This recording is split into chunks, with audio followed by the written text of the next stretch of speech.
is Reverend Greg Smith. I'm the pastor of the Metropolitan Community Church in Sydney. Today I have with me the Reverend Elder Troy Perry, who was the founder of our international denomination, the Universal Fellowship of Metropolitan Community Churches. Tell me, Troy, what were some of the events that led to you founding MCC back in 1968? I always tell people that I founded Metropolitan Community Church more for my needs than anybody else's. I was raised in a Christian household, had started preaching very early in my life. I had married heterosexually, had wrestled with being a gay male for a long time, and finally went through a divorce, and then started looking for my spirituality again.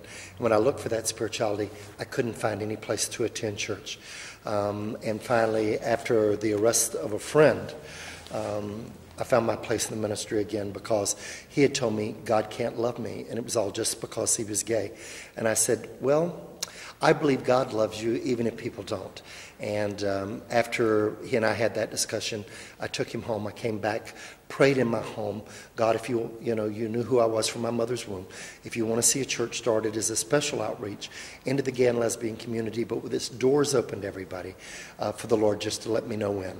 And I heard that still small voice now, and held the first service of Metropolitan Community Church, October the 6th, 1968.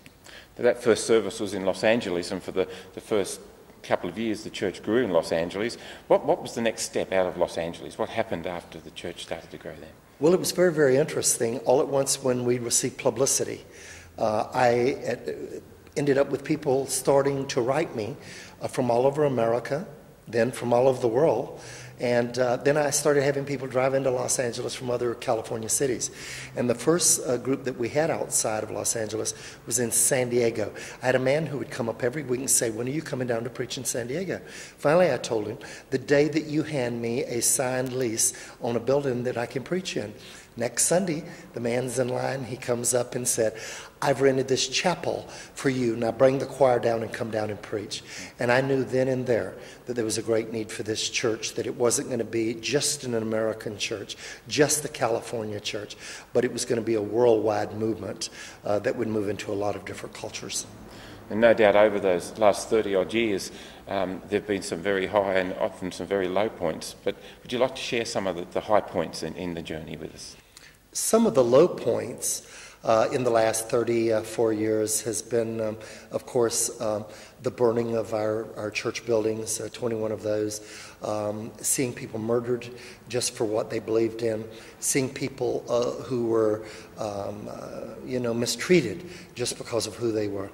High points for me is everything from coming to Australia on one of my visits and being invited to Parliament House, ending up with the young man who served us food, telling us his testimony of how he came to Metropolitan Community Church in Sydney.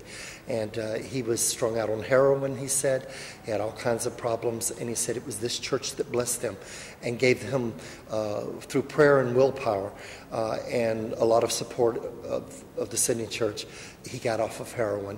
And he testified to that in front of the head of the National Party here in Australia, and I just loved it.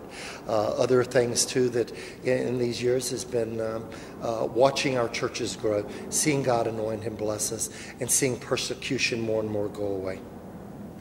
Troy, I suppose one of the things that gay, lesbian, transgender people really connect with was the Stonewall experience, which is seen by many to be the beginning of the gay rights movement worldwide. But in actual fact, MCC had started those gay rights issues before Stonewall. I always cut up and say we were pregnant with Stonewall. That actually I led my first demonstrations before Stonewall ever took place in Los Angeles. It made the newspapers. But I believe for all of us worldwide that a lot of things were happening. If it hadn't have happened in New York City, it could have been anywhere. But that the wave was pushing up and getting ready to crest and fall over. And that's exactly what transpired and happened. And this church has been at the forefront of gay, lesbian, bi, and transgendered rights. We've never backed up. We believe in a three-pronged gospel, and one of those is Christian social action. And as you know, it's something we just don't back away from. If we need to talk to people, if we need to debate, we'll do that. Or if we need to stand up to our governments, we'll do that too. Troy, in many countries around the world, even the more advanced countries, gay and lesbian rights are still a burning issue. We've won many rights in many areas, but there are still many places where we fall behind in issues of justice and equality. What do you see the future for MCC in the continuation of the gay rights movement worldwide? I'm like you. I don't believe the fight's over. I want to be real optimistic, but I don't believe the fight's going to be over until I always cut up and say the fat angel sings when Jesus comes back. And it's always going to be there. Homophobia is really real. It's like racism or sexism. It's one of those things that we're going to have to continue to struggle over. We've started brand new churches in Romania. Already our pastor's been called in by the police department there. This fight is not over. Homophobia is alive and well all over the world. It's just amazing to me that as we continue the struggle and the fight, I know that in the future our real joy will be moving out to all oppressed people, not just our own community, but discovering there are heterosexuals who are oppressed out there too over issues around sexuality and spirituality. And I see us with a real wonderful future. We're going to grow big churches, more churches.